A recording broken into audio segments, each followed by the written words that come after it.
우리가 지난 시간에 우리 이 그림 생각나죠? 한나라는 그 여인이 자기 자신이 글도 쓰지도 못하고 글도 읽지도 못하는 그러한 자기의 열등감을 숨기기 위해서 결국은 자기가 선택했던 것은 뭐였냐면 20년 동안 감옥에 가는 것, 또 감옥에 가서 20년 동안 갔다 와서 다시 만난 마이클에게 자기가 글 쓰지 못했던 이 부분에서 아직도 벗어나지 못한 그것 때문에 이제 나는 글을 배웠노라고 20년 동안 깨달은 게 뭐냐라고 물어봤을 때 마이클에게 대답했던 것은 나는 글을 배웠노라는 그러한 이야기를 하면서 그러한 그 한나의 대답에 너무나 실망한 마이클은 떠난 상태에서 이 한나는 그러면 그렇지 나의 그 본 모습을 보고 나니까 결국은 떠나버리는 그 마이클을 보면서 이제 자살하게 되는 그 모습을 봤었죠. 이런 것처럼 우리의 삶을 되돌아보면 우리의 삶 가운데에서는 이 낮은 자존감 때문에 생기는 그 피해 이런 거는 너무나도 엄청난 거죠. 아닐 거예요. 이 그 밑에 그 목사님 며느리들 또 왔나?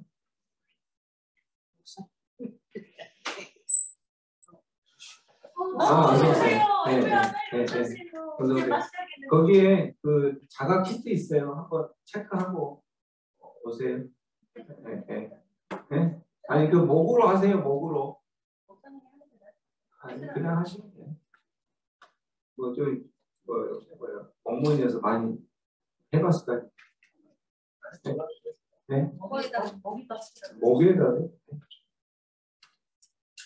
해도 거의 들어와야 감사. 저들을 보니까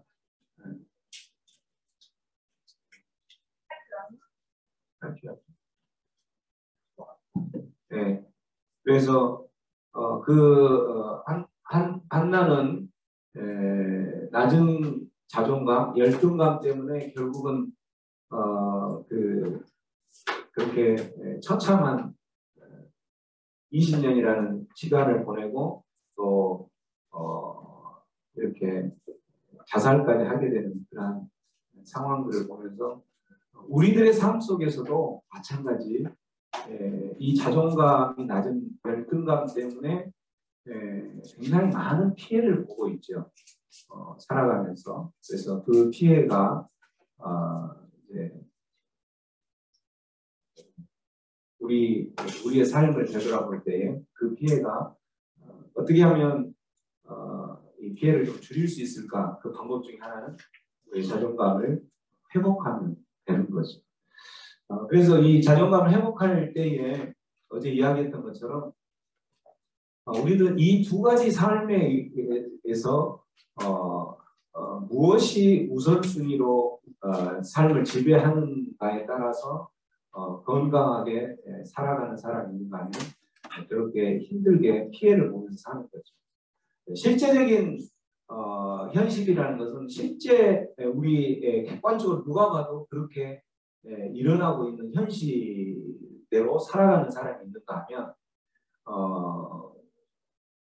다른 사람은 10명을 물어봐도 100명 중에 한두 명 정도나 그렇게 생각할 수 있을 건데 그것을 전부로 생각하고 주관적으로 본인이 생각할 때 주관적으로 그렇게 해석하면서 그 주관적인 해석에 갇혀서 결국은 그 한나가 자살까지 하게 되는 그러한 삶을 사는 것처럼 우리들이 그렇게 살아가고 있다라는 거죠.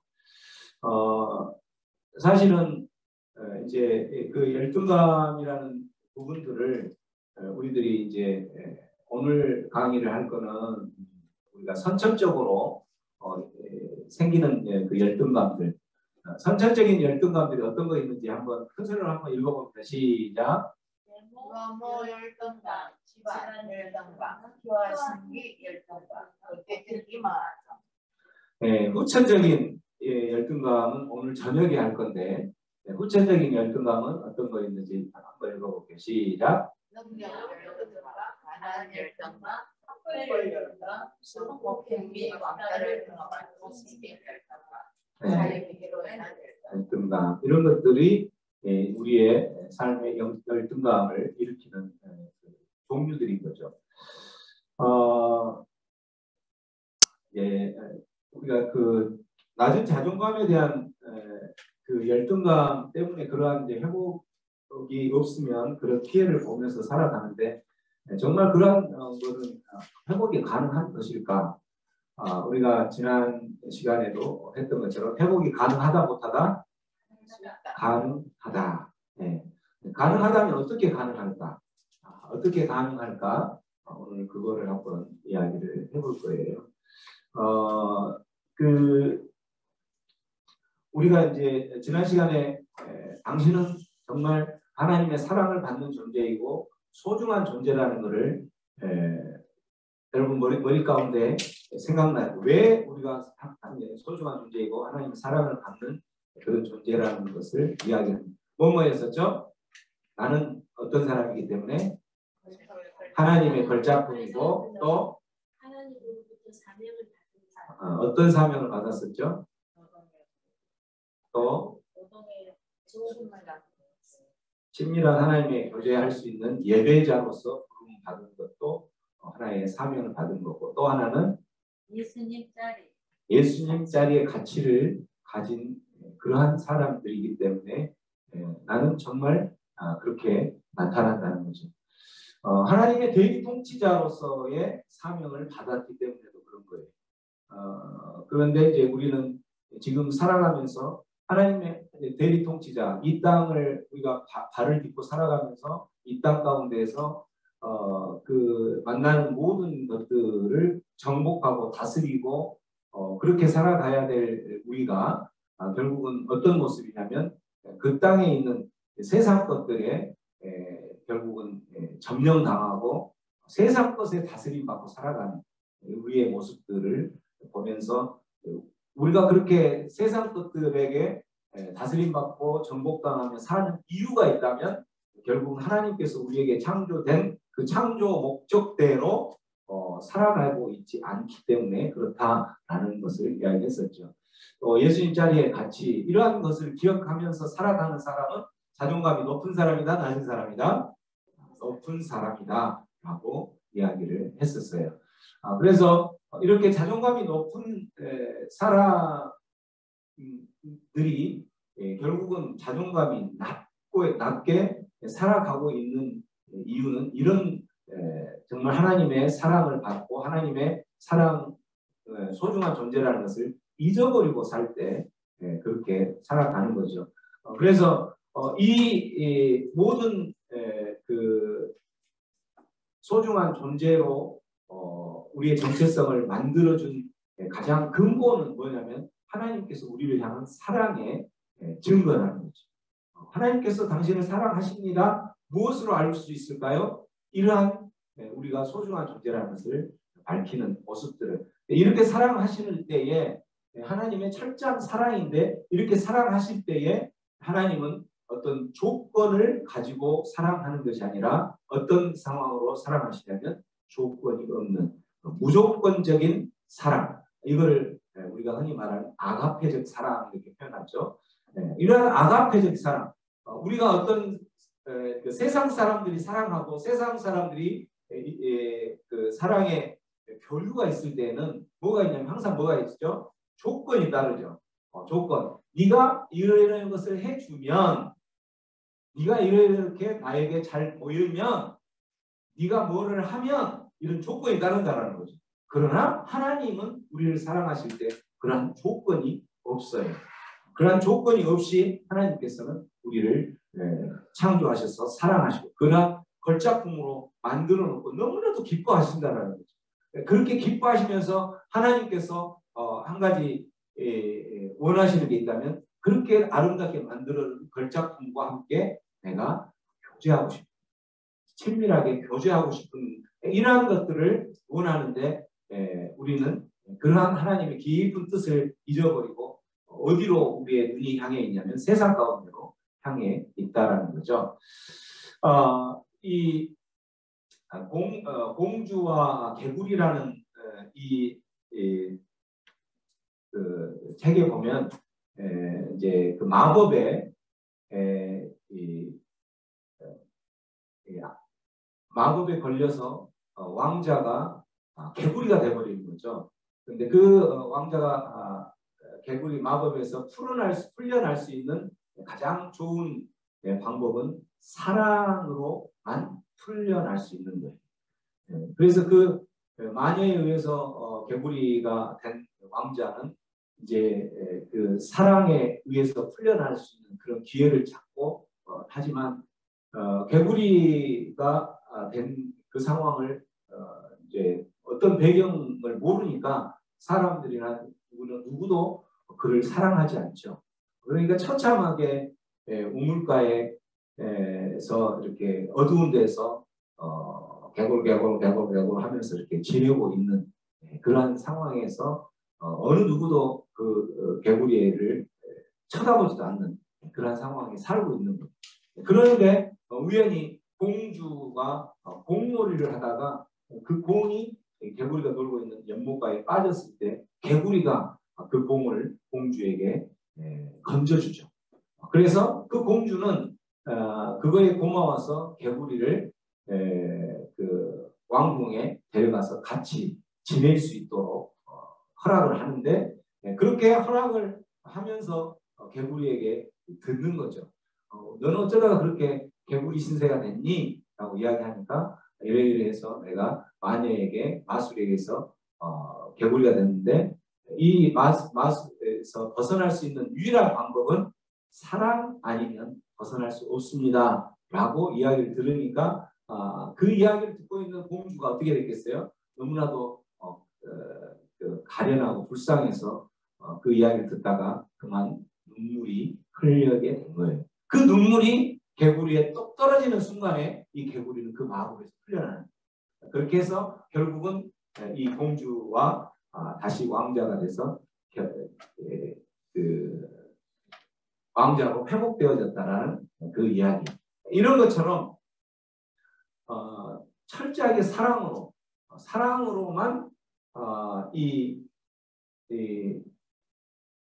검사 결과가 아직도 안 나오는데 여기 바로 옆에 있는 여기 옆에 있는데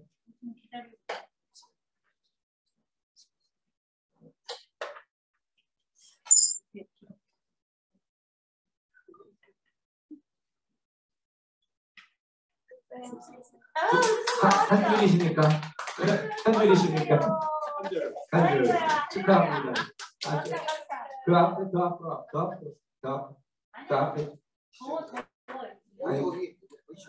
앞에 찍었어.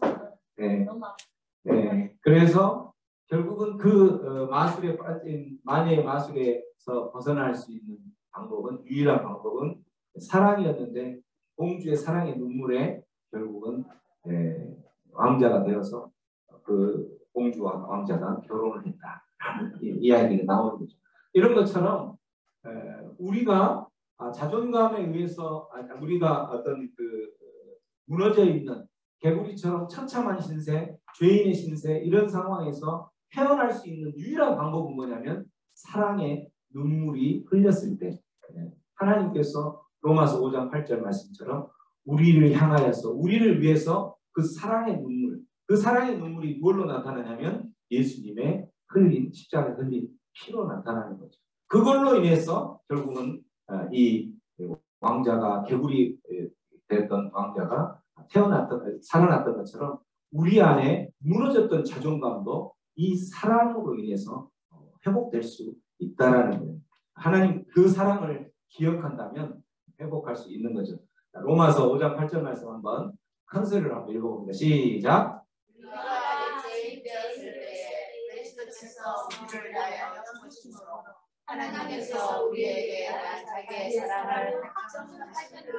아멘. 하나님께서 우리를 향한 그 확증 사건은 그 사건을 믿는 것 때문에 하나님은 우리를 사랑하신 거고 우리를 의롭다라고 이야기한 것이지 우리가 어떤 뭐 잘난 행동들 우리가 어떤 그 하나님 앞에서 너무나도 어떤 그 폼나는 그러한 삶을 살았기 때문에 결코 그런 게 없다라고 이야기를 하는 거죠.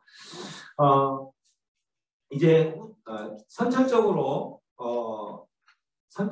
생기는 자존감, 자존감, 낮은 자존감, 이 열등감에 대해서 이야기를 하는데 첫 번째가 뭐냐면 외모 열등감, 외모. 여러분 이 이지선이라는 미스 코리아 진 혹시 아시는 분 있으세요? 모르죠? 이지선 이름이 미스 코리아 진인데 예쁘죠? 예쁘죠? 예쁜 건 예쁜 거잖아요. 예쁘다 해야지. 근데 자 이렇게 예쁜 이지선이라는 사람은 지금 우리가 뭘 하고 있냐면 외모 열등감을 가진 외모 열등감에 대해서 이야기하는 거예요. 자, 이지선이라는 이 미스 코리아 진은 외모 열등감이 있을까요, 없을까요? 있다, 없다. 뭐 있을 수도 있고 없을 수도 있겠죠. 안 물어봤으니까. 그렇지. 근데 우리가 봤을 때는 없을 것 같아. 근데 중요한 거는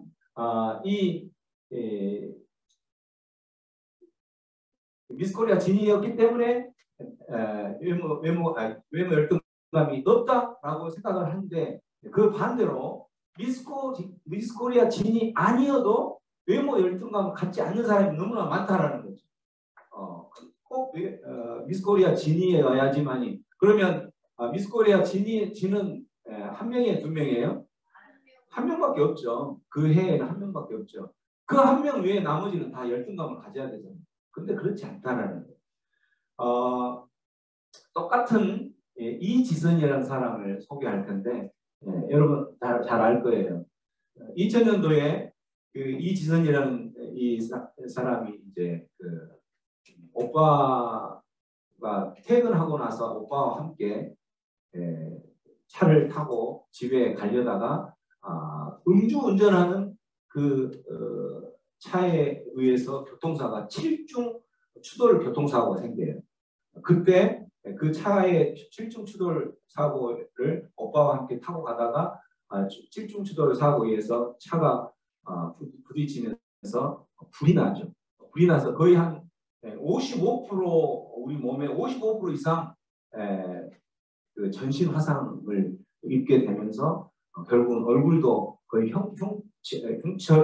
형태를 알아보지 못할 정도로 다 완전히 뭉개지는 그러한 상황의 모습으로 했는데 수술을 30번 이상 이렇게 하면서 결국은 3살이 나서 그 3살이 나는 그 모습들을 통해서 기뻐하고 감사하고 이러한 모습. 그때 그 사고 당시 전의 모습이 얼마나 예뻐요. 예쁘죠. 예쁜데 이 이지선이가 이제 그 오빠가 그 이지선이를 구하면서 오빠가 구하는 당시 그 얼굴을 보니까 형태를 알아볼 수 없을 정도로 그렇게 이그러져 있으니까 내가 너를 구하는 게 맞는지 틀리는지 모르겠다 이렇게 이야기할 정도. 왜냐하면 구했어도 그 사람을 그 화상 가운데서 다시 정상적인 모습으로 살아나다 하더라도 이 사람이 과연 살 수 있을까? 이런 생각 때문에 내가 너를 구하지만 제대로 한 일인지 모르겠다 이렇게 이야기할 정도. 근데 실제 이지선이도 그때 뭐라고 이야기하냐면 오빠 나 이렇게 어떻게 살아? 이렇게 이야기합니다. 오빠 나 이렇게 어떻게 살아? 라고 이야기를 하면서 힘들어했던 그런 상황이었는데 그 이지선이는 그러한 얼굴의 모습을 가지고 결국은 자포자기하고 아까 그 한나가 우리 지난 시간에 이야기했던 것처럼 자기 자신의 그 열등감 때문에 그 열등감을 못 벗어나서 그 심리적인 그 현실에서 못 벗어나서 20년이라는 감옥을 가고 그다음에 마지막에는 자살을 하게 되는 그런 선택을 했던 것처럼 이 이지선이도 마찬가지 내가 오빠 나 이런 모습 어떻게 살아? 라고 그 생각을 하고 거기에 왜 이렇게 못 사냐면 나 같은 사람을 나 같은 사람이 지금 이 세상 가운데 살아가면서 어떻게 하겠어요? 누가 나를 쳐다보겠어요? 누가 나를 사랑해 주겠어요? 누가 나를 그 개구리가 된 왕자처럼 누가 나를 그 사랑으로 회복시킬 수 있겠어요? 라고 생각하고 자포자기하고 포기할 수 있는 그런 삶이었어요. 그러나 이지선이는 그렇게 포기하지 않았어요. 물론 그 처음엔 그렇게 이야기했지만 그는 바로 어떻게 하냐면 치료를 시작하면서 2000년도에 사고가 있었는데 4년 후에는 이제 치료를 위해서 재활 치료도 하고 또 화상 수술 치료를 위해서 미국으로 떠나면서 미국에서 이제 공부를 시작하죠.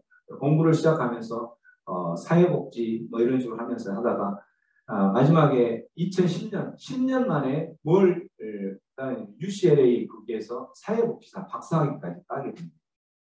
그렇게 따게 되면서 그 과정 가운데서 물론 엄청난 힘든 일이 있었겠죠. 근데 그런 가운데에서 어떻게 이겨냈는지를 이제 그가 이렇게 돌아다니면서 간증을 해요.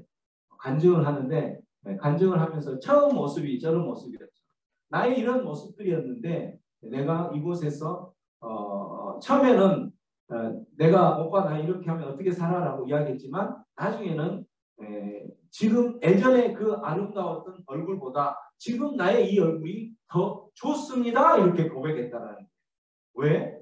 이 얼굴을 통하여서 이제는 더 이상 이 옛날 그 아름다웠던 이지선이 아니라 이제는 더 아름다운 이지선으로 탄생해서 지금 제2의 인생을 살아가고 있는 거예요. 그러면서 느끼는 그 하나님으로부터 받는 그 사랑, 그거를 경험했기 때문에 하나님께 어떤 사랑의 고백을 하는 거냐면 하나님 나를 이렇게라도 해서 숨을 쉬고 생명을 붙여주신 것에 감사합니다. 이렇게 이야기해요. 그래도 그 교통사고로 인해서 죽을 수도 있었을 것인데 그래도 숨을 쉬게 해서 감사합니다. 그렇게 하고 또 이제 재활 치료를 하면서 수술 화상 스카라고 그러죠. 그거를 제거하면서 새살이 돋아나서 그거를 형태를 어느 정도 갖춰주고 30번의 수술을 하는 과정 가운데서 새살이 조금 나서 나는 감사합니다. 그래서 그게 우리 피부에 나이 먹으면 주름이 생기죠. 근데 화상 입은 사람들은 그 주름 찾을 수가 없어요. 근데 주름이 생기면 감사합니다. 이런 모습들을 하면서 결국은 그가 UCLA 사회복지사 쪽 그 박사학위까지 받으면서 내가 어떻게 살아왔으면서 나는 이런 치료를 받으면서 오빠의 등에 해서 하는데 이런 똑같은 이지선이보다도 나는 더 아름다운 얼굴을 가졌습니다. 어떤 얼굴이냐면 하나님의 사랑의 그 흔적이 남겨진 얼굴이기 때문에 그 사랑으로 살아있던 모습으로 그래서 나는 오빠의 등에 얹혀서 저렇게 수술을 받으러 다닐 수 있어서 감사합니다. 오빠의 등에 얹혀서 그렇게 하는 모습에 감사합니다. 그래서 이 오빠도 나중에는 그 책을 하나 폈더라고요. 지선아 사랑해. 지선아 사랑해. 오빠가 어떤 고백을 하냐면 너는 그러니까 이제 아까 이야기했던 것처럼 내가 너를 정말 살려내는 게 잘한 일인지 어쩐 일인지 모르겠다라고 했던 만큼 그 형태를 알아볼 수가 없었기 때문에 이런 모습으로 얘는 살아도 못 살아. 살아도 정말 힘든 인생일 텐데 얼마나 힘들게 살아갈까 이렇게 생각하니까 너무 마음이 아픈 거예요. 그래서 결국은 이러한 외모 열등감 때문에 포기하고 자살했던 한나처럼 그렇게 열등감 때문에 한 것이 아니라 이렇게 꿋꿋이 살아가고 있는 그 모습을 보면서 너무나도 사랑스러워. 그래서 지선아 사랑해라는 책을 이 오빠가 펴냈더라고요. 근데 어쨌든 이 지선이가 이렇게 간증을 하러 다니면서 시편 40편 2절 말씀 이 말씀을 듣고 이 말씀을 하면서 하나님께서 나를 구해준 거에 감사하면서 그 사랑의 힘으로 나는 지금 살았습니다. 그 사랑의 힘으로 내가 또 간증하고 하나님께 받은 그 사랑을 흘려 보내면서 계속 살아가겠습니다. 라고 이야기를 하시는 거예요. 집사님 조금만 더 오른쪽으로 가시고. 얼굴이 안 보이니까 서로 이렇게 우리 뒤에 권사님이. 네. 네.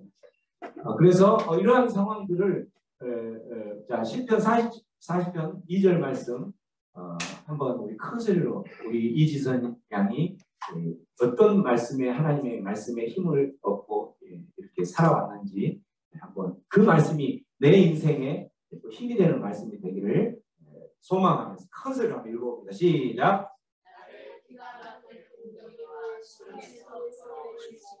내 발을 안식에 두사 내 걸음을 경고케 하셨도다. 아멘. 이지선 양은 외모로는 세상을 더 이상 내가 이 모습으로 어떻게 살아? 나 어떻게 해? 라고 울부짖었던 그 모습에서 좌절하고 포기하는 인생은 끝나는 것이 아니라 나를 다시 한번 그런 웅덩이, 그런 수렁에서 건져주셨던 그 하나님을 보았다라는 거죠. 그런 하나님을 보고 결국은 그 발을 반석 위에 두어서 정말 견고하게 살아갈 수 있는 그러한 삶을 나는 지금 살고 있습니다. 그리고 포기하지 않고 그렇게 살아갑니다. 라고 이야기를 하며 살았던 거예요. 그래서 나는 예전에 저런 합창단도 하면서 아름다운 얼굴이었던 그 모습보다도 나는 지금 더 견고한 인생을 살아가고 있습니다. 이렇게 간증을 하면서 살아갔던 거예요. 이지선 양이 이러한 외모 정말 어떻게 해? 라는 그런 외모를 이길 수 있었던 것은 그러한 외모를 어떻게 평가했기 때문에 자신은 긍정적으로 평가했기 때문에 자신의 그 가치를 긍정적으로 평가했고 자신의 능력을 긍정적으로 평가했기 때문에 가능하다라는 거죠. 여기 보면 이제 닥터 A 양의 외모 열등감이라는 그 제목이 닥터 A 양, 의사가 된 A라는 여자인데 이 A 양은 한마디로 본인이 의사가 됐지만서도 본인의 그 외모가 너무 한마디로 뒤처져서 결국은 그 열등감 때문에 굉장히 힘들었던 그러한 사람이에요. 이 외모 열등감에 시달리게 된 근본적인 그 이유는 뭐였냐면 2살 아래 여동생하고 늘 비교를 당했기 때문에 그렇죠.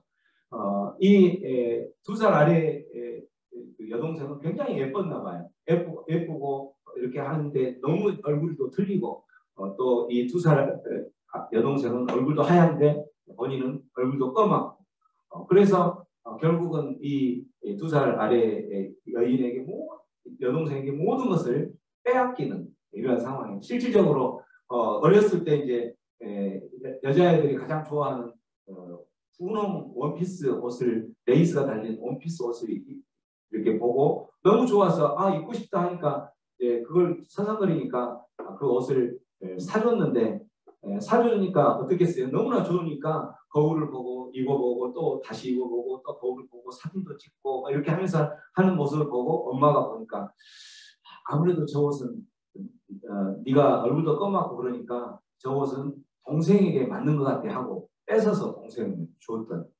그래서 결국은 그 동생이 그 옷을 입고 자기는 이제 엄마의 그러한 행동으로 인해서 나는 정말 못생긴 얼굴, 못생긴 외모를 가진 사람이구나 이렇게 생각하면서 동생만 보면 자기의 그 못생긴 얼굴이 떠오르는 거죠. 동생만 보면 옆에 있는 사람들 또 친척들도 와서 하는 말이 뭐라고 이야기하냐면 이렇게 이야기합니다. 너는 어떻게 하면 동생하고 너하고 완전 딴판이지? 동생은 어떤 옷을 입어도 예쁜데 너는 어떤 옷을 걸쳐도 옷이 안 어울릴 것 같아부터 시작해서 그런 상처되는 말들을 받는 거죠. 그래서 이 아이는 이 외모를 동생하고 늘 비교를 당하면서 외모가 그렇게 되다 보니까 어떻게 해요? 안 되겠다. 나는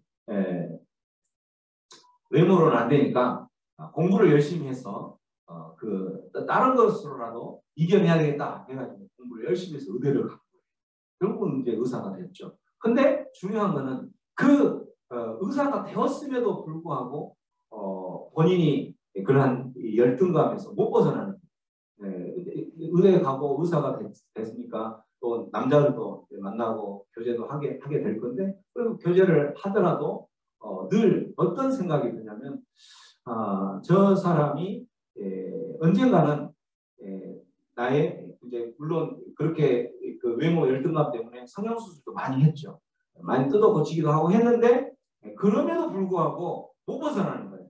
그래서 이제 그 남자를 만나고 교제를 하더라도 늘 어떤 그 불안한 심리 가운데서 살아가고 있냐면 저 남자가 나의 본 모습을 보면 나의 본 모습 물론 성형수술을 했지만 그 전 완전한 그 골격이나 이런 게 다 바뀌어진 것은 아니지만 그래도 많이 이렇게 변해서 누가 봐도 예쁜 모습인데 나의 본 모습을 혹시라도 발견하고 성형수술을 했던 것을 들키기라도 한다면 저 남자는 나를 떠나버릴 것이다. 이런 두려움 때문에 이 사람이 낮에 어떤 친구들과 교제를 할 때 낮에 절대 안 만나요. 오직 언제 만나냐면 저녁에만 만나요. 형광 불빛에 예쁘게만 보이게만 만나는 거예요. 근데 어쩔 수 없이 어떻게 돼요? 낮에 만날 수밖에 없는 상황이 되어버렸어요. 그러니까 결국은 이 사람이 어떻게 했겠어요? 만났겠을까요? 안 만났을까요? 안 만났죠. 바로 이별을 선고하는 거예요. 이별을 선고하고 했던 그 사람이 있던 거죠. 이 여인은 본인이 그걸 극복하기 위해서 공부를 하고 의사가 됐지만 결국은 이러한 심리적인 주관적인 현실, 이 심리적 현실 이건 극히 자기 주관적인 현실에 묻혀서 사는 거죠. 누가 그 사람에게 사실은 정말 너는 어쩌면 그렇게 못생겼어? 라고 어렸을 때는 그런 말을 들었을지 모르지만 그 상처가 성인이 되고 남자와 교제를 하고 있는 그 상황 가운데 누구도 그 이야기를 안 한다는 거죠. 근데 어떻게 해요? 이 사람은 어떻게 하냐면 이 사람은 성형수술에서 정말 예쁘게 바뀌었음에도 불구하고 객관적인 현실은 그 사람은 예쁘네? 이렇게 얘기 안 하고 객관적인 현실은 이 사람은 실제 외모도 이제 그렇게 바뀌어서 예쁜 뿐만 아니라 의사로서의 실력도 굉장히 좋은 사람이었어요. 그런 모습들은 보지 못하고 주관적인 그 한 가지 예전 어렸을 때 받았던 그 상처, 그 외모 열등감 때문에 결국은 그 남자를 교제를 하지 못하고 헤어지고 결국은 계속 만나지 못하는 이러한 상황 가운데 가는 거죠. 어떻게 하면 이러한 부분들을 회복할 수 있을까요? 외모를 회복할 수 있는 방법. 이 유아기적 사고방식이라는 게 뭐예요? 아이들이 생각할 때 아이들은 어떻게 생각하죠? 한 가지, 그 한 가지를 놓고 자기가 불행하다, 자기는 열등감이 있다, 자기는 행복하지 못하다 결정하죠. 그러나 어른들은 우리 어른은 살다 보면 50평생, 60평생, 70평생을 살다 보니까 그게 전부는 아니야. 이런 부분들이 부족한 부분도 있지만 또 이런 부분은 어때요? 이런 부분이 또 내 장점이 되기도 하니까 그 강점, 우리의 부족한 단점은 어떻게 해요? 단점은 단점대로 하지만 강점은 강점대로 인정을 하며 살아가고 판단을 하고 행복을 생각하는 것이 어른의 사고방식이죠. 그래서 그런 외모 열등감 이런 부분들을 우리가 극복하기 위해서는 어른식으로 어른적 사고방식으로 하는 거죠. 그 한 부분만 놓고 평가하는 것이 아닙니다. 두 번째는 뭐냐면 남의 거울에 비친 거울, 남의 거울에 비친 내 모습, 그 모습이 정말 내 모습인 것으로 착각하는 경우가 있다는 거죠. 그게 무슨 말일까요? 남의 모습에 비춰진 나의 모습. 우리가 살면서는 여러 가지 거울들이 많이 있죠. 우리의 삶을 비춰주는 그 거울들. 이 거울들이 어떨 때는 그 거울이 깨진 거울도 있을 거고, 어떨 때는 더러운 거울도 있을 거고, 찌그러진 거울도 있을 거고, 이런 거울들이 있단 말이에요. 자, 이런 거울들, 어떤 거울들이 우리 삶의 주변에 있는지 한번 읽어보죠. 시작. 깨진 거울, 또 찌그러진 거울, 또 아버지의 거울, 어머니의 거울, 선생님 거울. 이거 무슨 말이냐면 아버지가 아까 엄마가 너는 이 옷이 어울리지 않아. 동생에게만 어울려. 라고 자기 자신을 주의시키는 거죠. 그럼 나는 정말 못생겼구나. 못생긴 그 엄마의 입술에서 나오는 이 모습이 내 모습으로 착각을 하는 거예요. 이게 바로 깨어진 찌그러지고 잘못된 거울을 비춰진 모습을 내 모습으로 착각하는 그런 상황에서 시달리고 있는 거죠. 그거는 극히 어떤 모습이냐면 심리적인 현실, 이 주관적인 현실이라는 거예요. 근데 객관적인 현실은 이 사람들은 이미 성형수술도 받고 또 그 사람이 종합적으로 판단했을 때 어떻게 해요? 이 모습은 너무나도 훌륭한 모습인데 그런 모습들을 보지 못한다는 거죠. 그래서 이지선 양도 마찬가지 외모 그 한 모습만 봤다면 회복하기 힘들었을 거예요. 그런데 그 외모 한 모습 보는 게 아니라 그런 유아기적인 생각을 하는 게 아니라 그가 하나님께 받은 사랑을 생각하면서 종합적으로 봤던 거죠. 어른식으로 그렇게 보고 실질적인 현실 그렇게 하면서 내가 지금 살아가고 있는 모습 가운데서 내가 해야 될 일이 또 있다는 것을 발견하는 거죠.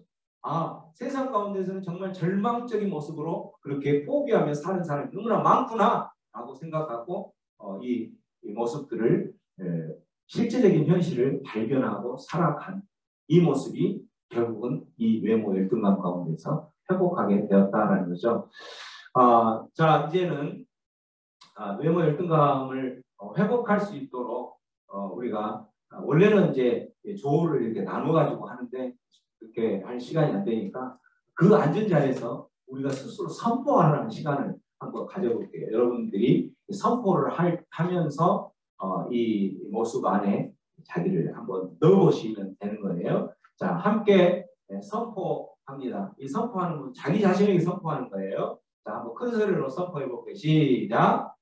당신을 비난하고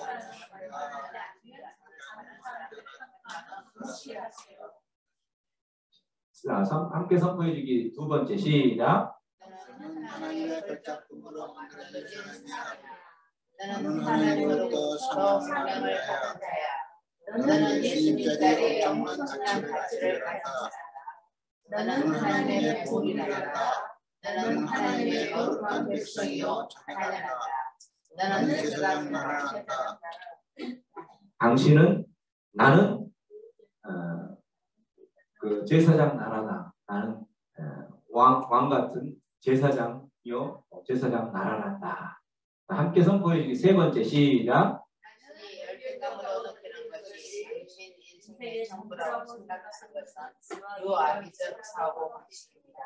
하나님께서는 형제님께서 승인적 사고 방식을 갖기를 원하십니다. 아멘이십니까? 네. 아멘. 자, 두 번 함께 선포해 주기 네 번째 한번 시작. 당신에게 있는 단점은 단점대로 인정하고 강점은 강점대로 인정하는 자 되십시오. 아멘. 네. 여러분의 삶 가운데서 단점이 그게 열등감으로 나타날 수 있는 단점이 있을 수도 있지만 또 그 단점만 있는 것이 아니라 장점도 있다는 거죠. 그 단점을 보다 단점에 묻혀서 단점만 묵상하고 단점에 빠져 살지 말고 그 단점들을 인정하라는 거죠. 이미 지금 하고 있는 게 선천적인 거예요. 이미 그렇게 태어난 걸 어떻겠어요? 어쩌라고요? 그죠? 어쩌라고? 이미 그렇게 태어난 거. 극복할 수 있는 방법 어쩌라고. 그러나 나는 이러이러한 장점이 있잖아 라고 이야기를 하는 거예요. 자,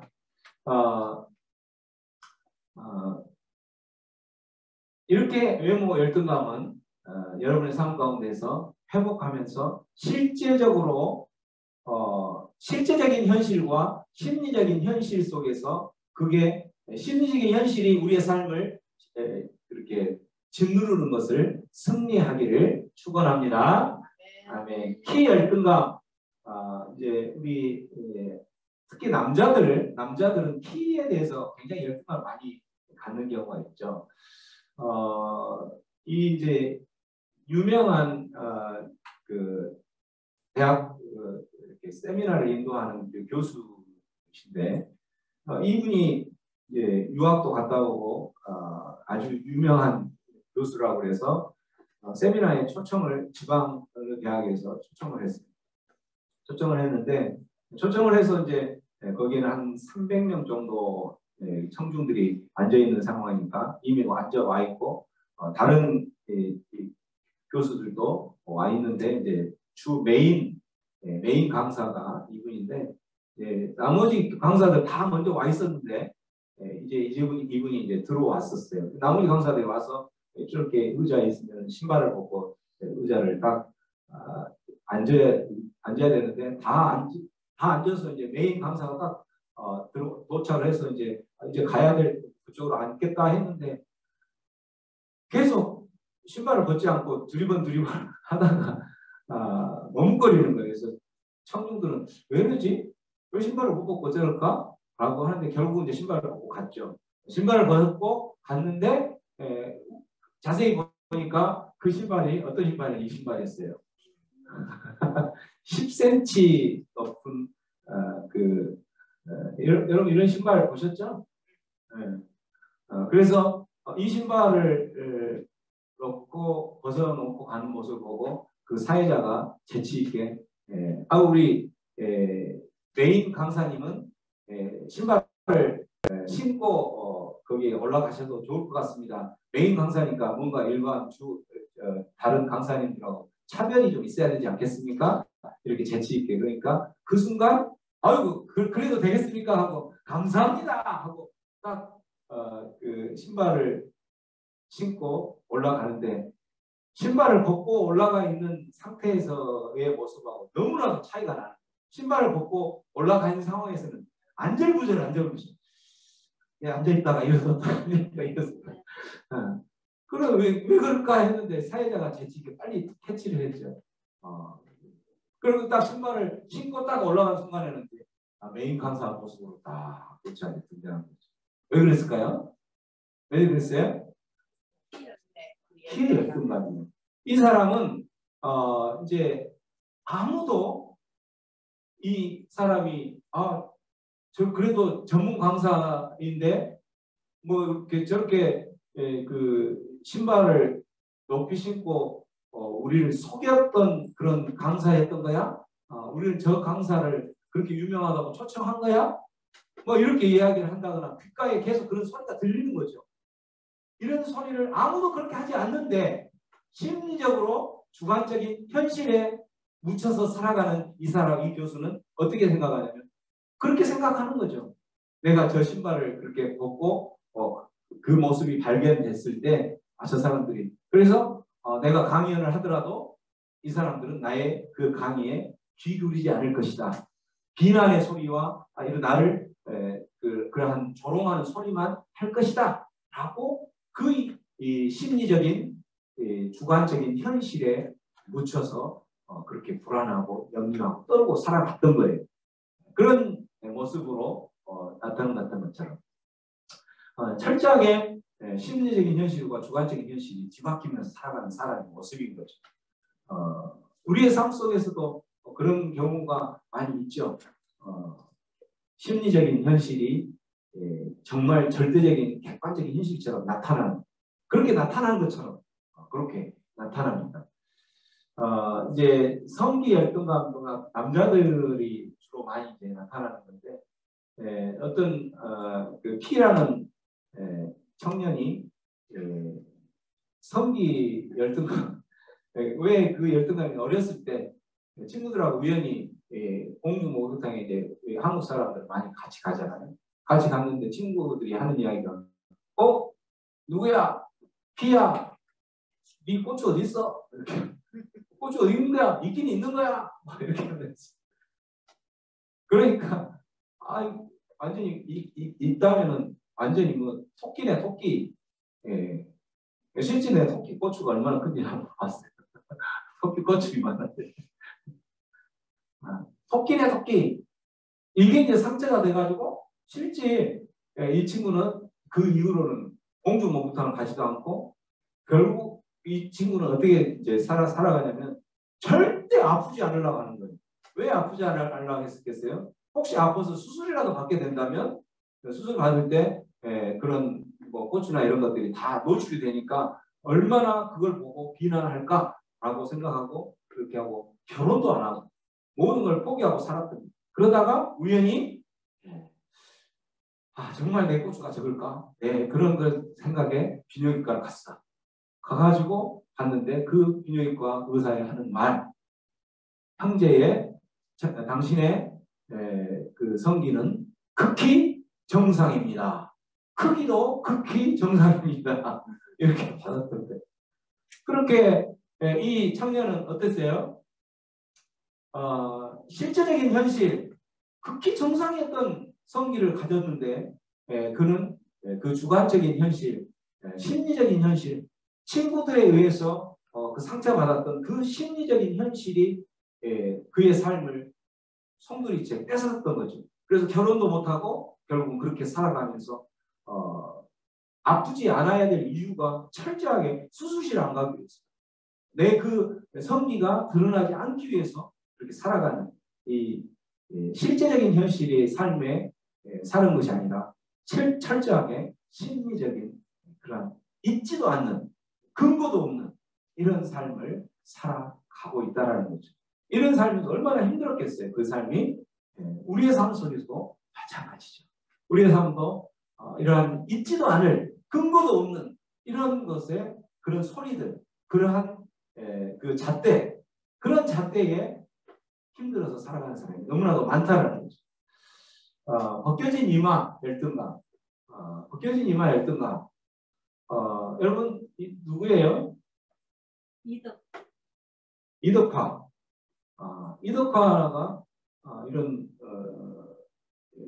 이마가 벗겨졌었죠. 그래서 그 이덕화가 선전하는 게 하이모죠. 이런 모습으로 선전하는 거예요. 이런 남자들이 특히나 이런 모습 때문에 많이 고민하죠.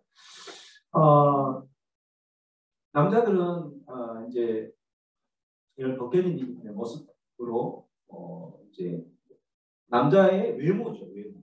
여자들은 실제 외모를 본다면 남자의 외모는 벗겨진 어떤 이런 모습들이 많이 나타나는 거죠.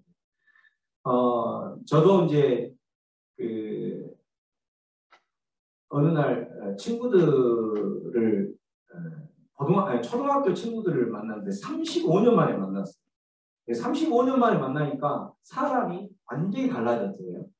35년 동안 그들이 살아왔던 어떤 그 인생들 얼마나 힘들게 살고 얼마나 험악하게 살았는지 얼굴 형태가 완전히 바뀐 거예요. 그래서 제가 그 친구에게 누구누구야 친구야 너 참 세상 고생 많이 했구나. 너의 삶을 보니까 너의 얼굴을 보니까 내가 얼굴을 못 알아봤네 라고 이야기하면서 참 세월은 못 속이는구나 라고 이야기를 하니까 그 친구가 바로 말을 받아서 하는 말이 친구야 낱말하지 마라. 너도 머리카락, 소갈머리, 주변머리 다 빠졌네? 그렇게 이야기해요. 저는 몰랐어요. 왜냐하면 저희 가정 중에 아버지도 이제 약간 머리가 벗겨졌지만 이덕화처럼 M자 머리로 이렇게 이쪽으로 이렇게 파진 그 정도의 그 벗겨진 이마 형태로 이렇게 있었었죠. 그런데도 저는 이제 별로 없었는데 그렇게 똑같이 친구들의 변한 모습에 내 모습도 그렇게 변했던 거예요. 그 모습이 바로 이 모습이죠. 예전의 모습이에요. 아니요, 저입니다.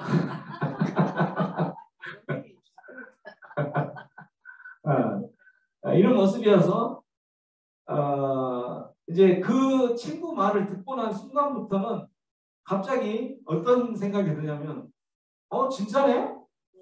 사진을 찍어도 이제 옛날 그 내가 생각했을 때 나는 우리 가족 중에 M자 머리였지만 벗겨진 머리였지만 나는 괜찮아 이렇게 생각하게 했을 때는 안 보였던데 그 말을 듣고 친구한테 그 말을 듣고 난 순간부터는 사진을 찍어도 저 벗겨진 쪽만 보이는 거예요. 정말 또 안 예쁘게 보이고 막 이러는 거죠. 그래서 결국은 어떻게 해요? 이거 이제 제가 사진을 찍으면 그래도 포즈를 안 취해도 잘 나오는 그런 스타일인데 마음에 안 드는 거예요. 그런데 이제 결정적으로 제가 그 가발을 이제 쓰게 됐는데 2012년 13년도에 쓰게 됐는데 한 4년 썼어요. 결정적으로 쓰게 된 그 계기가 있었는데 뭐였냐면 제가 이제 2013년도 그 남산교회 2012년도까지는 캐나다에서 있으면서 캐나다 거기 그 교회 청년부 전도사로 있을 때인데 그때 우리 강승우 목사님이 이제 남산교회 강승우 목사님이 이메일을 보내왔어요. 고영재 남산교회 와서 함께 같이 좀 사역을 좀 해보는 게 어때? 기도 한번 해보세요 라고 이야기를 하고 결국은 하나님의 응답 받고 오게 된 게 첫 사역지가 뭐였냐면 중등부였어요. 중학생들 그때 당시 중학생들은 어떻게 하냐면 외계인, 이방인 뭐 여러 가지 별명이 많아요. 미전도 종족 아무튼 외계인이 뭐니 뭐 이러는데 근데 갑자기 이제 초청을 받고 그 사역지를 초청을 받고 와서 하려고 하는데 갑자기 친구한테 들었던 그 말이 갑자기 생각나는 거예요. 야, 니도 마찬가지야. 네 소갈머리 주걱머리 하나도 없네. 그래 내 머리 벗겨진 저 모습이 생각나면서 갑자기 내가 그 강단에서 설교하는 모습이 떠오르면서 설교할 때 들리는 소리가 있는 거예요. 무슨 소리냐면 그 외계인들이 하는 말이 우와 우리를 지금 뭘로 알고 있는 거야. 저렇게 머리 벗겨진 전도사를 우리의 말씀 설교하는 사람으로 세웠단 말이야. 우리를 무시하는 거야. 뭐야 지금부터 시작해서 나는 저 설교는 안 들을 거야 부터 시작하고 막 이런 소리가 들리는 거예요. 이건 현실이에요, 거짓이에요? 거짓이죠. 심리적인 현실이에요. 심리적인 주관적인 철저한 주관적인 객관적으로는 아무도 중등부 학생들은 그런 생각도 없어요. 그 앞에 누가 와서 설교하는지도 보지도 않아요. 듣지도 않아요. 외계인들이기 때문에. 그런데 그러한 생각에 쌓이니까 어떻게 해? 아이고 안 되겠네. 그런 순간에 옆에 있는 그 목사님 한 분이 똑같이 가발을 쓰고 있는 목사님이 있었어요. 그 목사님이 목사 그때 전도사였죠. 전도사 한번 써봐. 좋아. 그래가지고 그때 이제 하이몬은 아니고 부산에 어디 그 소리를 듣자마자 한치의 망설임이 없이 바로 썼던 거예요. 그 쓴 모습이 바로 이 모습이죠.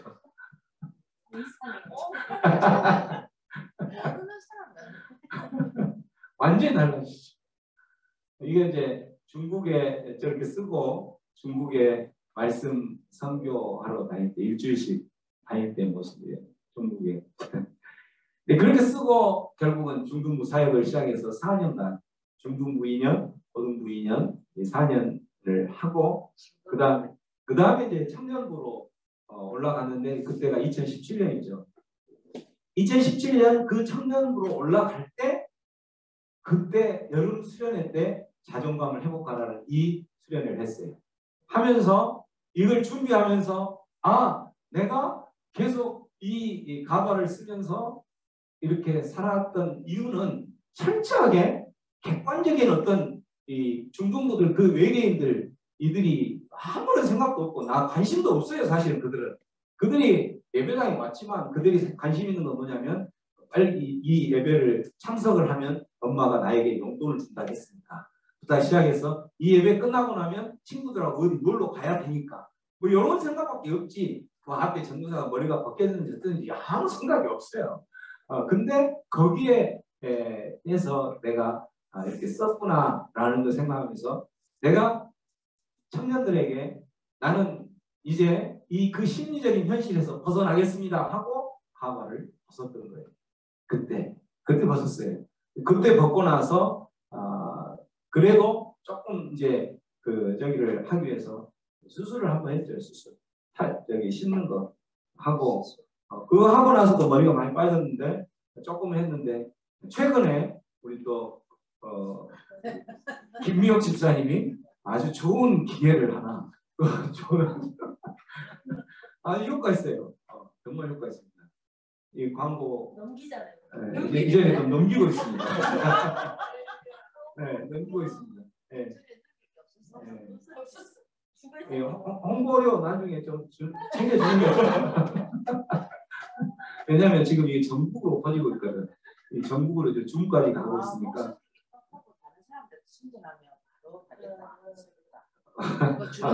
예, 줌으로 지금 전국으로 하니까 나중에 홍보료는 좀 챙겨주시고. 예, 우리는 어떻게 살아요? 어떻게 살아요? 심리적인 철저하게 주관적인 이 삶에 힘들게 사는 거예요. 그 가발을 쓰는 거 정말 힘들거든요. 이런 수련회 때나 이럴 때 우리 장로님도 마찬가지고 어떻게 힘들어요. 이게 할 때는 벗고 해야 되고 또 운동할 때도 마찬가지고 굉장히 힘들어요.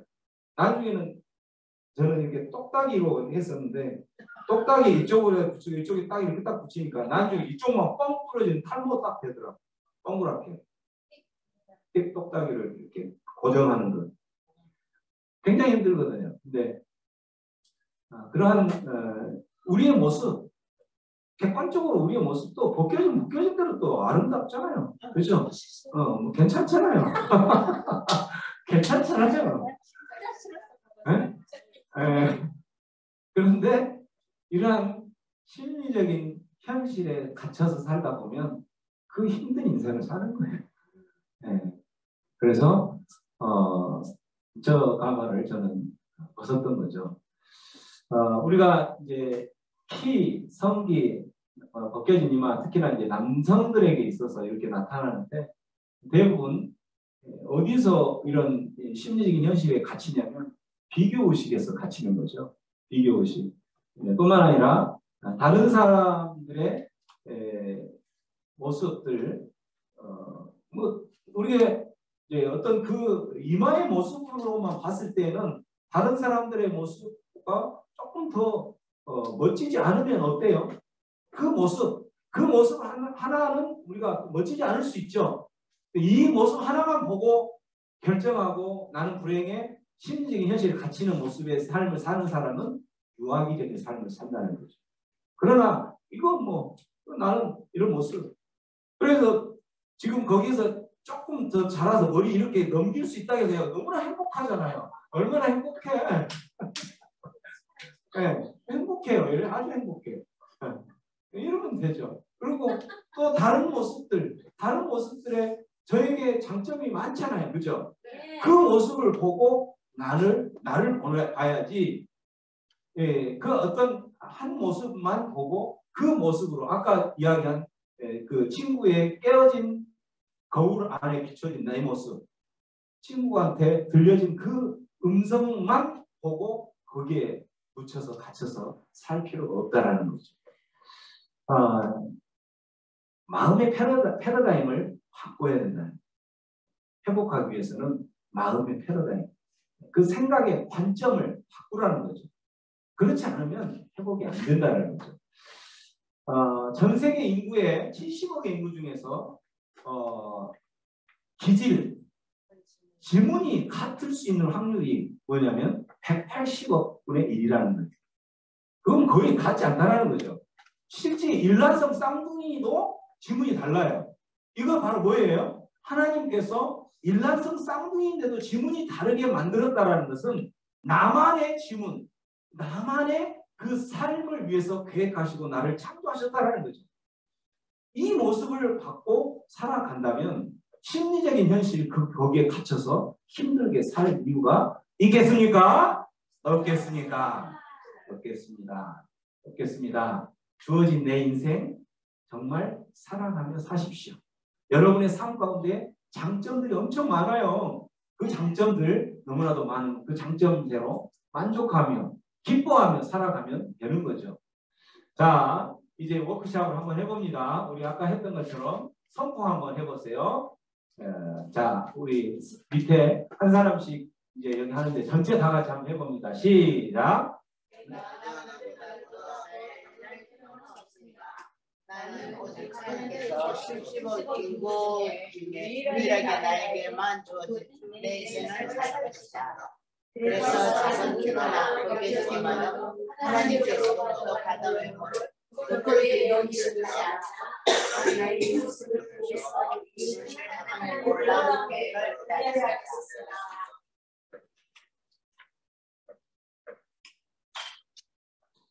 네. 하나님의 그 계획대로 살면서 기뻐하고 행복한 삶이 연출되기를 축원합니다. 네. 지금 방금 여러분 외쳤던 거 여기에 다 있는 거 알죠? 여러분 다 있으니까 혹시라도 이제 수련회 끝나고 혹시라도 그 삶 가운데서 심리적인 현실에서 벗어나지 못한다면 이걸 외치세요. 외치면 이거에 생각날 거니까. 자, 집안 열등감에 대한 부분인데 집안 열등감을 느끼는 F라는 시간 강사가 있었어요. 그 시간 강사 옆에는 항상 누가 있냐면 부자고 그 집안 열등감을 갖게 하는 Y라는 그 친구 부자 친구가 있죠. 그 집안은 실질적으로 검사, 회계사, 뭐 교수, 의사, 뭐 이렇게 아주 유명한 그런 집안으로 살아가고 있는데 실제 자기는 철저하게 가난한 집안, 또 그것도 부모가 술만 먹으면 집안 모든 물건 다 떼 부수고 심지어는 엄마를 이렇게 칼을 들고 가서 막 이렇게 위협하고 죽이니 살리니 하면서 그러한 모습 가운데서 무기력하게 아무 말도 못하고 떨면서 있는 그러한 엄마의 모습을 보고 자란 아이. 이 사람은 그런 사람이 어떻게 이제 살면서 이 자기의 모습 그 모습을 보니까 너무나도 힘들죠. 내 모습을 보니까 너무나도 힘들다 보니까 어떻게 하냐면 이 아이는 이러한 모습 살아가면서 늘 이러한 모습에서 못 벗어나는 거예요. 그래서 그 모습이 어른이 되어서 성인이 되어서 이제 여자친구도 사귀고 이런 가운데서도 나타나는 거예요. 어떻게 나타나냐면 이 사람은 시간 강사인데 늘 하는 이야기가 자기는 그냥 보따리 장사다. 나는 아무리 열심히 해봤자 저런 내 친구 Y라는 친구는 유학 갔다 와서 벌써 전임 교수가 됐는데 나는 시간 강사밖에 안 되고 자리도 안 주고 세상은 불공평해부터 시작해서 이렇게 나타나는 거죠. 결정적으로 힘들었던 그 일은 뭐 사건이 하나 있는데 뭐냐면 이 친구가 교통사고를 당했는데 교통사고를 당해서 이제 병문안을 오는데 그때 사귀었던 여자친구가 캠퍼스 커플이었겠죠. 대학생 때니까 캠퍼스 커플이었던 그 대학생이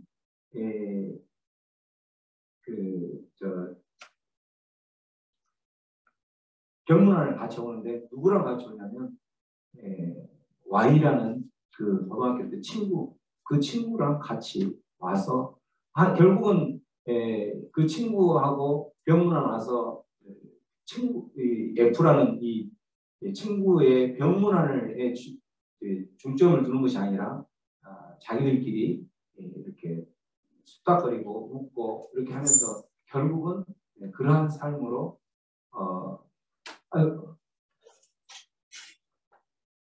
목사님 오셨어요? 네, 앉으십니다.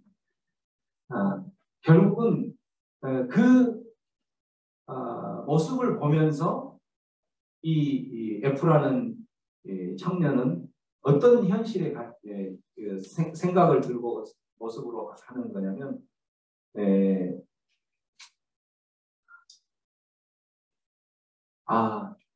내 그 여자친구는 나를 사귀었지만 결국 사귀는 모습은 그냥 겉모습만 사귀었던 거지 실질적인 거는 저 잘 나가는 집안 아들 Y라는 친구에게 모든 마음을 다 빼앗기고 있었구나 라는 생각과 함께 결국은 나의 이 가난함과 내 집안의 이러한 그 모습이 드러나면 언젠가는 저 친구는 떠날 그러한 사람이었다라고 생각하고 결국은 이 여자친구와 헤어지게 되는 이런 상황을 연출하는 거죠. 이 모습이 어떻게 헤어졌어요? 우리가 아는 것처럼 이 남자는 끝까지 심리적인 그러한 현실에 갇혀서 그렇게 결국은 헤어지게 됐던 거죠. 객관적인 현실은 객관적인 그 실제적인 현실은 어느 누구도 또 실제 그러한 여자친구도 그러한 생각을 갖지도 않았었죠. 근데 내 집안이 안 좋은데 내 집안이 안 좋은 사람에게 병문안 왔을 때 그 잘 나가는 친구와 같이 병문 와서 그 친구와 웃고 희덕거리는 모습이 나를 짓누르는 거예요. 그 심리적인 주관적인 그 현실이 객관적인 현실은 절대 그렇지 않는데 실제적인 현실은 이런 모습들이 바로 이런 모습에 살면서 결국은 그런 피해를 보는 거예요. 정말 사랑하는 사람을 헤어지고 더 이상 관계를 지속하지 못하는 모습으로 우리의 삶도 마찬가지죠. 우리의 삶도 실질적으로는 그런 모습이 아닌데 그러한 모습들 속에서 심리적인 모습 때문에 짓눌려서 정말 소중한 것을 포기하고 소중한 것을 놓치는 그런 경우가 너무나도 많은 그런 경험들이 있죠. 어떻게 이러한 집안 열등감을 회복할 수 있을까요? 현실을 인정하라는 거죠. 이미 그 집안 술 먹은 아버지 집안을 물건을 다 때려 부수는 아버지 밑에서 태어나서 그렇게 자랐던 그 과거를 뒤집을 수 있어요, 없어요? 없죠. 없다면 그 현실을 인정하라는 거예요. 나는 그런 현실에서 살았다. 그 모습이 다른 사람에 비춰질 때의 잘못된 모습이고 그런 모습이라면 인정하자는 거죠. 인정을 하되 그 집안의 배경을 인정하면서 어떻게 그 불행했던 과거의 사건 그 모습을 되돌릴 수 없는 예전에 아주 잘 나가는 모습으로 다시 되돌릴 수 없다면 시선을 바꿔보자는 거죠. 다른 시선으로 어떻게 바꿀까요? 이미 바꿀 수 없는 시선을 어떻게 바꾸냐면 그때 나에게 불행했던 이 모습들 그러한 모습들에 의해서 나 자신에게 그러한 모습들이 전혀 아주 부정적인 모습만 있었던 게 아니라 때로는 그 모습이 나를 건강하고 또 나의 이 모습으로 만들게 되었다라는 긍정적인 시선으로 바꿔보자라는 거죠. 그렇다면 이제 그러한 모습들 우리가 그 어떤 그 부정적인 모습들이 예를 들면 그 친구 같은 경우는 집안의 그러한 모습들 때문에 긍정적인 모습은 어떤 모습이었냐면 독립심이 빨리 커졌죠. 독립심이 어려서부터 믿을 사람 아무도 없다. 그 사람에게 있어서는 내가 의지할 수 있는 사람 아버지도 아니다. 아버지는 결국 술 먹고 와서 집안 다 때려 부수고 엄마 두들겨 패고 이런 아버지를 나는 더 이상 믿을 수 없다. 내 인생뿐만 아니라 내 집안을 살릴 수 있는 사람은 나밖에 없다라고 생각을 하고 독립심이 엄청 켜지면서 자기가 해야 될 공부도 열심히 하고 이렇게 공부를 했던 그러한 사람이 되는 거죠. 이런 것처럼 그러한 모습을 감사한 마음으로 시선을 바꿔보자라는 거죠. 근데 이렇게 그 모습을 감사한 마음으로 바꾸려면 뭐가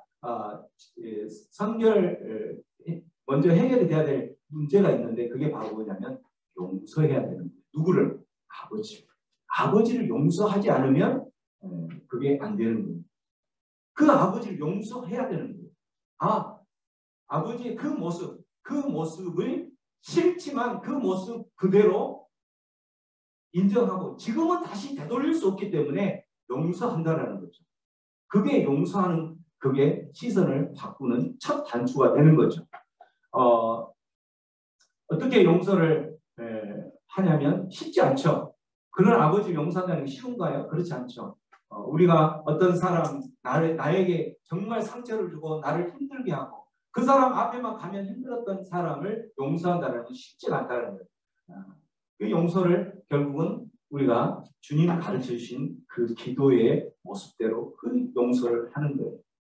우리 주님 가르친 기도 한번 외쳐봅니다. 시작. 하늘에 계신 우리 아버지 이름이 거룩히 여김을 받으시고 나라가 임하옵시며 뜻이 하늘에서 이루어진 것 같이 땅에서 이루어지다.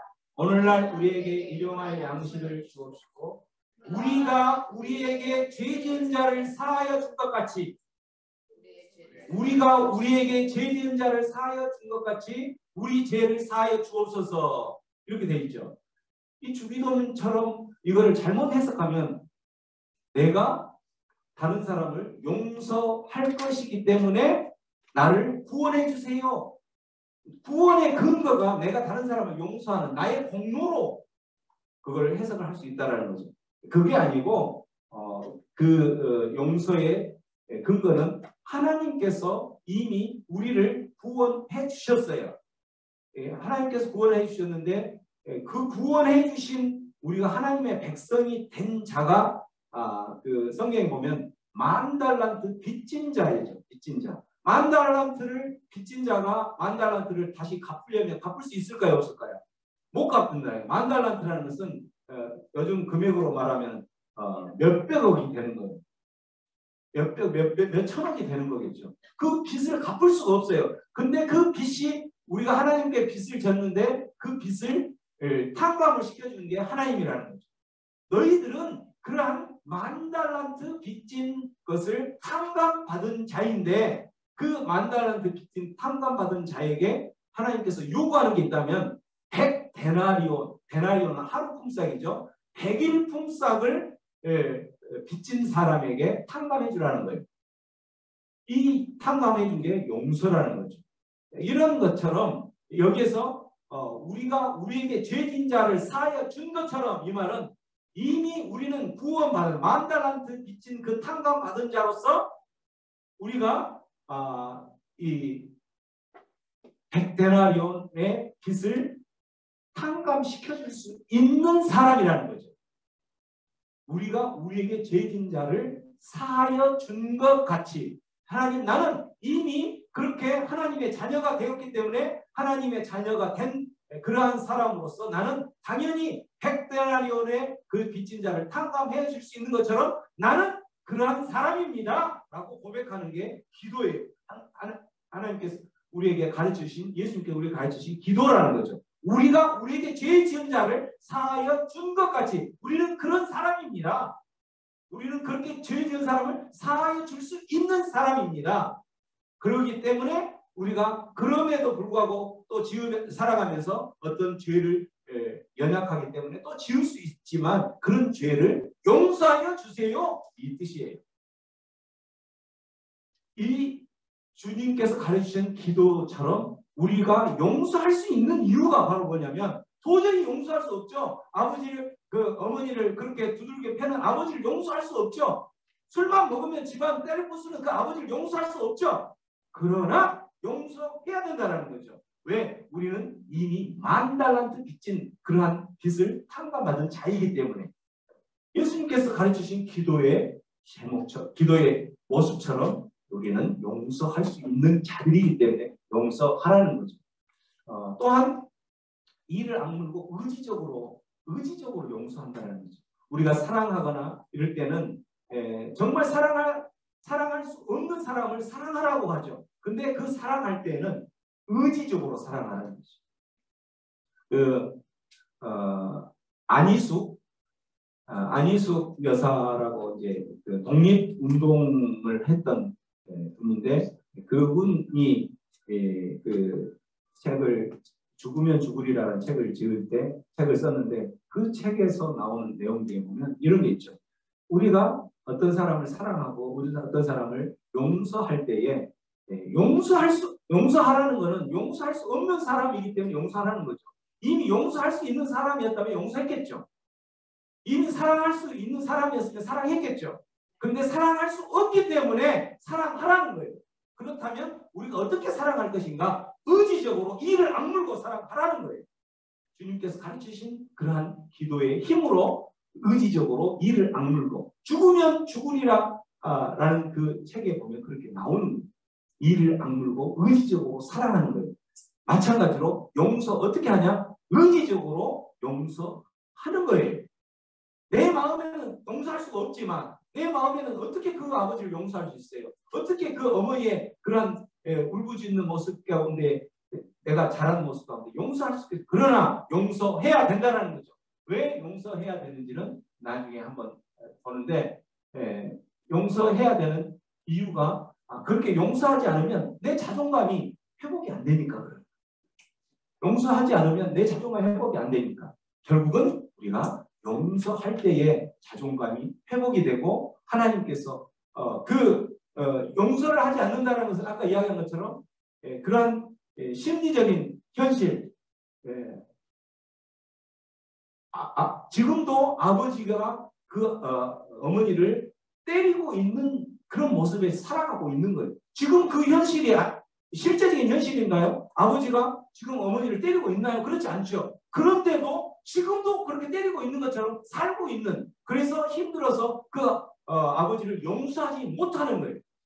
그런 삶을 살아가는 사람은 자존감이 엄청 낮은 사람으로 모습에 결국은 그 열등감 때문에 그가 열등감, 자존감을 높이기 위해서는 용서해야 된다는 거죠. 용서할 때 이를 악물고 용서할 수 없지만 의지적으로 용서해야 된다는 거죠. 무식하고 가난한 아버지, 불행한 집안에 대한 열등감을 극복하기 위해서 어떻게 해야 되겠어요? 그 과거의 옛날 모습에 인정하자는 거죠. 인정하고 어떻게 해요? 자, 두 번째, 또한 그러한 모습들이 나에게 긍정적인 모습도 있었다라는 것을 시선을 바꿔보자라는 거죠. 그런 모습 때문에 내가 더 독립심이 생겼고 열심히 살았고 이러한 모습으로 감사하는 모습으로 하는데, 그 감사를 하려면 감사를 하지만 그 찌꺼기, 용서하지 못하는 그 찌꺼기 때문에 감사하지 못하니까 용서하라는 거예요. 그러면 우리의 자존감은 회복이 된다라는 거죠. 자, 우리 다시 한번 이제 그 자존감을 회복할 수 있도록 집안 열등감 가운데서 살아가면서 심리적인 그 열등감, 심리적인 현실에 묻혀서 갇혀서 힘들게 살아갔던 삶이 있었다면 오늘 이 삶을, 이 선포를 할 때에 그 모든 것이 깨끗하게 벗어나고 이제는 실제적인 현실, 객관적인 현실의 삶 속에 인도를 받으며 살아가기를 축원합니다. 자, 현실 인정 고백 1번 한번 해봅니다. 시작.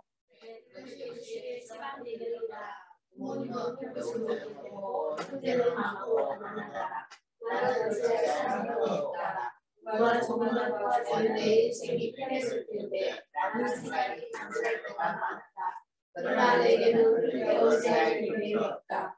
너에게 나는 지금까지 아무것도 내 도와로서 여기에도 있습니다. 여기 책에도 있습니다. 보다 책임을 사랑하지 않는다. 지금부터 나는 더 높아지고 결정한다. 왜냐하면 내가 어찌할 수 있기 때문이다. 왜 내가 그분을 어찌할 수 있을까? 그분은 나를 말로만 사랑하시는 것이 아니라 실제로 자기 몸을 죽이시면서까지 사랑을 하시기 때문이다. 우리가 제 세계의 사랑을 속에서 우리를 위하여 죽으심으로 하나님께서 우리에게 사랑합니다. 그렇게 하나님께서는 지금까지 우리를 사랑하셨고 지금도 사랑하시며 앞으로도 어떤 고난과 어떤 고난이 있을지라도 나를 사랑하시어 지키시고 보호하실 분이시기에 나는 내 모든 것을 하나님께 맡기고 너를 전지하기로 결정합니다. 아멘. 그렇게 결정하는 대로 살아가시겠습니까? 아멘. 여러분이 힘들 때마다 이 선포를 또 읽으시고 또 읽으시고 하다 보면 힘이 날 겁니다. 자, 현실 인정 고백 두 번째 시작. 앞으로 내 인생이 어떻게 전개될지 나는 모릅니다. 그러나 나를 그렇게 사랑하시는 하나님을 알아가기 때문에 나도 매일매일 내 인생을 살아갈 것이고 하나님과 합심해서 나를 향한 하나님의 계획으로 내 삶을 만들어갈 것이다. 사실 아버지도 형제들도 하나도 가지 말지만 모두 오늘의 나라는 작품을 만들기 위해서 그래도 하나의 재료들이었던 것 같다. 우리가 알거니와 하나님을 사랑하는 자, 그의 뜻대로 부르심을 믿은 자들에게는 모든 것이 합력하여 선을 이룹니다. 그렇게 생각하면 그에게 나의 사랑과 이제는 다른 시각적 감사한 마음으로 받아들일 수 있을 것 같다. 아멘. 네, 우리 그 용서의 기도 지금 이 시간까지 혹시라도 내 삶 가운데서 용서하지 못했던 사람이 있다면 또 그것 때문에 그 심리적인 현실로 인해서 내가 힘든 삶을 살아왔다면 이 시간 밑에 용서의 기도 있죠. 용서의 기도를 다시 한번 그 삶을 생각하면서 큰 소리로 한번 읽어봅니다. 시작. 주님, 나를 힘들게 하고 낮은 자존감을 형성하게 했던 부모님, 아버지, 어머니, 친척, 친구, 선생님이 있다면 이 시간 주님 가르쳐 주신 기도 속에서 주신 용서의 힘으로 이를 악물고 용서하기로 결정합니다.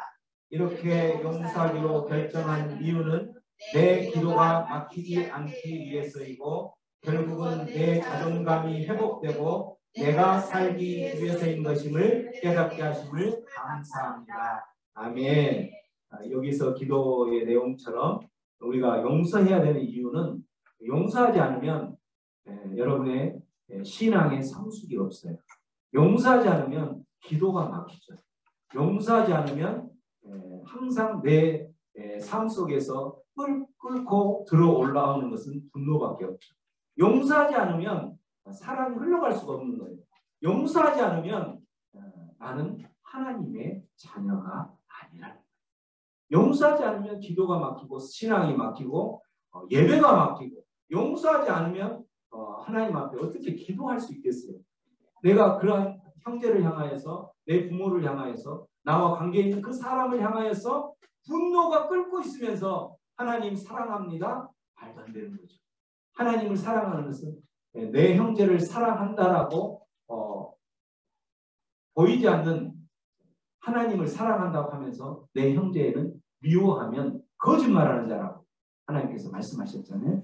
그런 것처럼 정말 내 삶 가운데에서 나를 힘들게 했던 것이 있다면 그 힘들게 한 것이 실제적인 내 삶 가운데서 일어나고 있는 것 때문에 그런 것이 아니라 심리적인 주관적인 그 삶의 현실, 주관적인 현실, 심리적인 현실이 나를 짓누르고 거기에 갇혀서 내가 힘들게 하는 삶을 살았다면 그러한 것을 회복하기 위해서 그 자존감을 회복하기 위해서 용서해야 된다는 것입니다. 이렇게 할 때에 우리의 낮은 자존감들은 회복될 줄로 믿습니다. 우리 함께 기도하고 모든 강의를 마치겠습니다. 고마우신 하나님, 하나님께서 우리에게 하나님의 걸작품으로 우리를 만드셨고 너무나도 기뻐하셨던 것을 기억합니다. 또 우리를 그렇게 만드시고 땅을 정복하고 땅을 다스리고 또한 그렇게 하나님의 대리 통치인으로 삼아 주셨으며 우리를 하나님과 친밀한 교제 가운데 예배자로 불러 주셨으며 예수님 자리의 그 가치로 우리를 삼아 주셨는데 우리는 세상 가운데 살아가면서 이러한 알게 모르게 받았던 그러한 상처들로 인하여서 낮은 자존감으로 많은 힘든 생활들을 지내왔음을 고백합니다. 오늘 이 시간 다시 한번 이 말씀을 듣고 이제 무너졌던 그 자존감들 다시 회복되기를 소원합니다. 하나님, 여러 가지 분야마다 오늘 들었던 것처럼 우리 안에 무너졌던 그 자존감은 원인이 실제적인 그런 현실에 살아가는 것이 아니라 심리적인 극히 주관적인 그 현실에 갇혀서 그렇게 힘들게 살아왔음을 고백합니다. 하나님, 다시는 그러한 인생 가운데에서 힘들지 않게 하여 주옵소서. 하나님께서 주신 힘과 능력으로 회복하게 하여 주시고 용서할 거 있으면 용서하게 하여 주셨습니다. 하나님께서 우리를 창조하셨던 그 모든 그러한 아름다운 걸작품의 모습으로 다시 한번 거듭나게 하여 주시옵소서. 이후에 있는 모든 일정 위에도 하나님께서 함께하여 주셔서 이 수련회가 마쳤을 때에 나는 정말 하나님께 사랑받는 거룩한 존재라는 것을 다시 한번 기억하며 그 낮아졌던 자존감이 회복되어지는 그런 역사가 일어나게 하여 주시옵소서. 감사하고 예수님의 이름으로 기도하옵나이다. 아멘.